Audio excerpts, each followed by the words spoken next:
Hi friends, நான் உங்கள் வெற்றி கரெக்ட் பேசுகிறேன். கடந்த வருடம் ஒரு இன்ஜினியரிங் காலேஜுக்கு நம்ம குறைவான ரேட்டிங் கொடுத்துருந்தோம். அதுவே மற்ற யூடியூப் சேனல் வந்து பார்த்தீங்கன்னா அந்த கல்லூரிக்கு நிறைய ரேட்டிங் கொடுத்துருந்தாங்க, அதாவது நல்லா இருக்கும்னு சொல்லியிருந்தாங்க. சரியா? அப்போ நிறைய மாணவர்கள் பெற்றோர்களும் எங்கிட்ட கேட்டாங்கன்னா, சார் அந்த பிரபலமான கல்லூரிக்கு நீங்கள் இவ்வளோ குறைவாக ரேட்டிங் கொடுத்துருக்காங்கன்னு. பட் அதோட காரணம் வந்து அந்த பாஸ் பர்சன்டேஜ் அப்படின்ற ஒரு விஷயம் தான். சரிங்களா? இப்போ அந்த கல்லூரியோட விளம்பரத்தில் பார்த்தீங்க அப்படின்னா 96.8% பிளேஸ்மெண்ட் கொடுத்துப்பாங்க. ஆனால் உண்மையான ரியாலிட்டி நான் சொல்றேன் கேளுங்க. அங்கே படித்த மொத்த மாணவர்கள் வந்து 658 பேர்.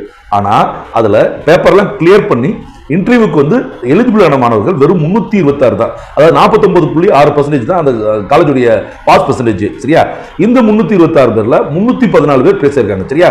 சோ இந்த 326க்கும் 314க்கும் தான் அவங்க 96.8% சொல்லி பிளேஸ்மெண்ட் போடுறாங்க. சரியா? ஆனா உண்மையில அங்க படித்த மாணவர்கள் என்ன 658 பேர். அதை பார்க்கணும் இல்லையா? அதனால தான் சொல்றேன், எல்லா மாணவர்களும் மறந்து போற ஒரு விஷயம் பாஸ் பர்சன்டேஜ் தான். சரியா? அப்ப நீங்க ஒரு கல்லூரியை சூஸ் பண்ணீங்கன்னா பிளேஸ்மெண்ட் ஃபீஸ் ஸ்ட்ரக்சர் எவ்வளவு முக்கியமோ அதே மாதிரி பாஸ் பர்சன்டேஜும் ரொம்ப முக்கியம்ன்றதை தெரிஞ்சுக்கோங்க. சரியா?